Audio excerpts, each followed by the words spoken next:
चलिए जानते हैं झारखंड की 25 बड़ी खबरों को सिर्फ 10 मिनट में। पर अभी तक आपने इस चैनल को सब्सक्राइब नहीं किया है तो सब्सक्राइब कर दें।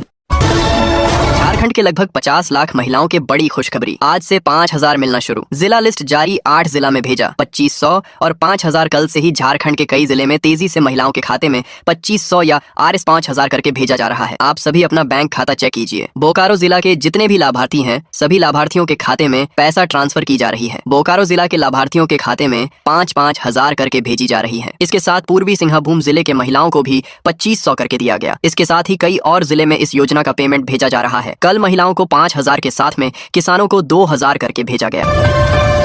वृद्धावस्था पेंशन को लेकर झारखंड सरकार का बड़ा फैसला, कैबिनेट के फैसले से 70 लाख से ज्यादा बुजुर्गों को मिला फायदा। झारखंड के बुजुर्गों को अब पेंशन पाने के लिए सरकारी दफ्तरों के चक्कर काटने की परेशानी नहीं झेलनी पड़ेगी। इसके साथ पूर्वी सिंहभूम जिले के महिलाओं को भी 2500 करके दिया गया। इसके साथ ही कई और जिले में इस योजना का पेमेंट भेजा जा रहा है। कल महिलाओं को 5000 के साथ में किसानों को 2000 करके भेजा गया। वृद्धावस्था पेंशन को लेकर झारखंड सरकार का बड़ा फैसला, कैबिनेट के फैसले से 70 लाख से ज्यादा बुजुर्गों को मिला फायदा। झारखंड के बुजुर्गों को अब पेंशन पाने के लिए सरकारी दफ्तरों के चक्कर काटने की परेशानी नहीं झेलनी पड़ेगी।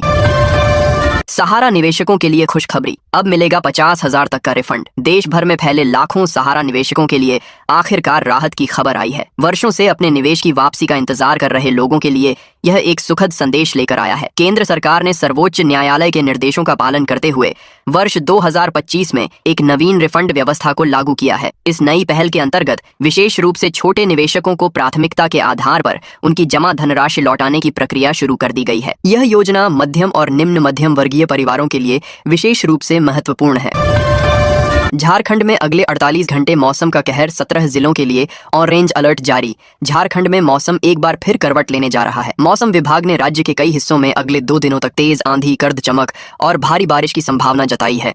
इसे देखते हुए रांची समेत 17 जिलों के लिए ऑरेंज अलर्ट जारी किया गया है। विभाग ने लोगों से सतर्क रहने और खराब मौसम के दौरान सुरक्षित स्थानों पर रहने की अपील की है। मौसम वैज्ञानिकों के अनुसार आज और कल राज्य के अधिकांश हिस्सों में बादल छाए रहेंगे और कई इलाकों में तेज हवाओं के साथ अच्छी बारिश दर्ज की जा सकती है। राजधानी रांची, खूंटी, रामगढ़, बोकारो, धनबाद, हजारीबाग, गिरिडीह, घोडरमा के अलावा कोल्हान और संथाल प्रदना क्षेत्र के जिलों में मौसम का असर ज्यादा देखने को मिल सकता है।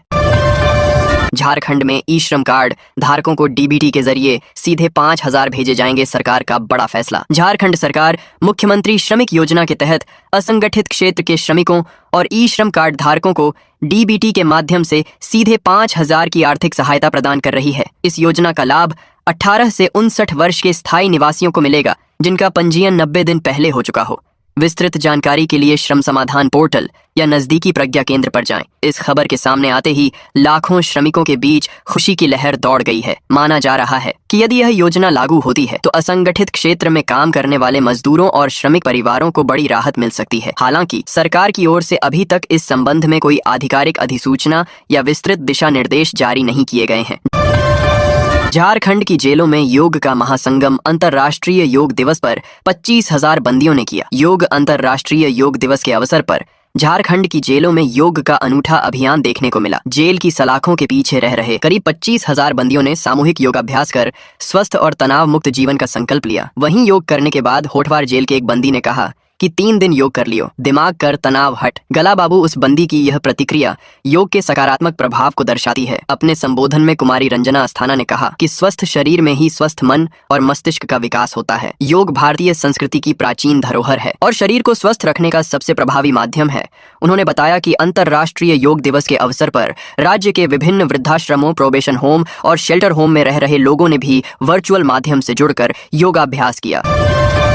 NH 33 पर पलटी शराब लदी वैन, लाखों की बोतलें टूटी। सरायकेला जिले के चांडिल अनुमंडल अंतर्गत चौका थाना क्षेत्र में रविवार तड़के एक सड़क हादसे में शराब से लदी वैन पलट गई। दुर्घटना NH 33 पर झाबरी गांव के पास हुई, जहां धनबाद से जमशेदपुर के डिमना क्षेत्र की ओर जा रहे एक वैन अचानक अनियंत्रित होकर सड़क पर पलट गई। हादसे में वाहन में लदी बड़ी संख्या में ओल्ड मोंग शराब की बोतलें टूटकर सड़क पर बिखर गईं। हालांकि राहत की बात यह रही कि चालक सुरक्षित बच गया। चालक के अनुसार वह धनबाद से शराब की खेप लेकर जमशेदपुर जा रहा था। झाबरी गांव के पास पहुंचते ही वाहन का संतुलन बिगड़ गया, जिससे वैन पलट गई। दुर्घटना इतनी जोरदार थी कि अधिकांश बोतलें क्षतिग्रस्त हो गईं और सड़क पर शराब फैल गई। घटना की सूचना मिलते ही आसपास के ग्रामीण मौके पर पहुंच गए। सड़क पर बिखरी शराब की बोतलों को उठाने के लिए लोगों की भीड़ लग गई और प्रत्यक्षदर्शियों के अनुसार कई लोग बोतलें अपने साथ लेकर भी चले गए। सूचना मिलने के बाद चौका थाना पुलिस मौके पर पहुंची और स्थिति को नियंत्रित किया।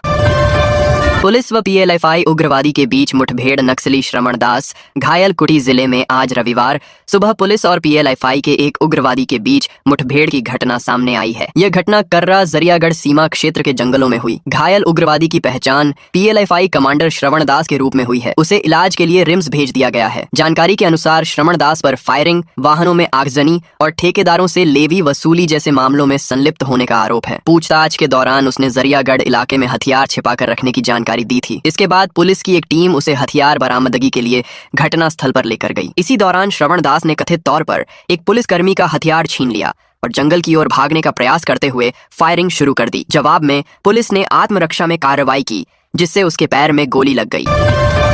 चाकुलिया में दो ट्रेलरों के आमने सामने टक्कर के बाद लगी आग, दोनों चालक घायल। चाकुलिया थाना क्षेत्र के डिग्गी गांव के पास बीएससी रविवार सुबह दो ट्रेलरों के बीच भीषण आमने सामने टक्कर हो गई। टक्कर इतनी जोरदार थी कि दोनों वाहनों में अचानक आग लग गई और देखते ही देखते वे धू धू कर जलने लगी। हादसे में दोनों ट्रेलरों के चालक घायल हो गए। प्रत्यक्षदर्शियों के अनुसार एक ट्रेलर बरागोड़ा से चाकुलिया की ओर जा रहा था, जबकि दूसरा विपरीत दिशा से आ रहा था। इसी दौरान दोनों वाहनों में सीधी भिड़ंत हो गई। घटना के बाद स्थानीय लोगों ने साहस का परिचय देते हुए दोनों चालकों को समय रहते केबिन से बाहर निकाल लिया, जिससे उनकी जान बच गई। सूचना मिलते ही पुलिस और दमकल विभाग की टीम मौके पर पहुंची तथा काफी मशक्कत के बाद आग पर काबू पाया। घायलों को इलाज के लिए अस्पताल भेज दिया गया। हादसे के कारण कुछ समय तक सड़क पर यातायात बाधित रहा, जिसे बाद में सामान्य कराया गया। पुलिस दुर्घटना के कारणों की जांच में जुटी है।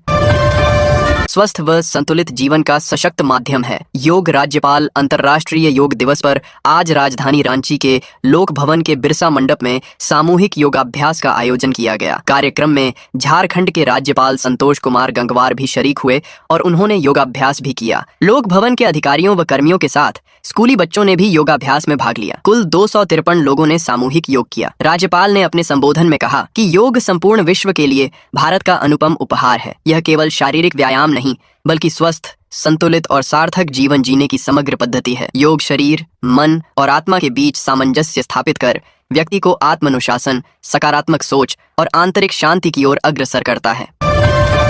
लातेहार में पिकअप वैन पलटी। टांगीनाथ धाम से लौट रहे 7 लोग घायल, 3 की हालत गंभीर रिमस्टर पर की गई। लातेहार में शनिवार देर रात एक बड़ा हादसा हो गया, जिसमें 7 लोग गंभीर रूप से घायल हो गए। घटना कोटाम मोड़ के समीप की है, जहां एक पिकअप वैन अनियंत्रित होकर पलट गई। बताया जा रहा है कि सभी घायल लातेहार प्रखंड के तरवाड़ी गांव के निवासी हैं। टांगीनाथ धाम से पूजा अर्चना कर अपने घर लौट रहे थे। इसी दौरान कोटाम मोड़ के पास चालक का संतुलन बिगड़ गया, वाहन सड़क पर पलट गया। हादसे के बाद मौके पर अफरा तफरी मच गई। आसपास के लोग मदद के लिए जुट गए। इस दुर्घटना में बजरंग प्रसाद, सविता देवी, रोहित कुमार, रंभा देवी, अनीता देवी, सोनी देवी और संतोष प्रसाद घायल हुए हैं। सभी घायलों को तत्काल इलाज के लिए सदर अस्पताल लातेहार लाया गया।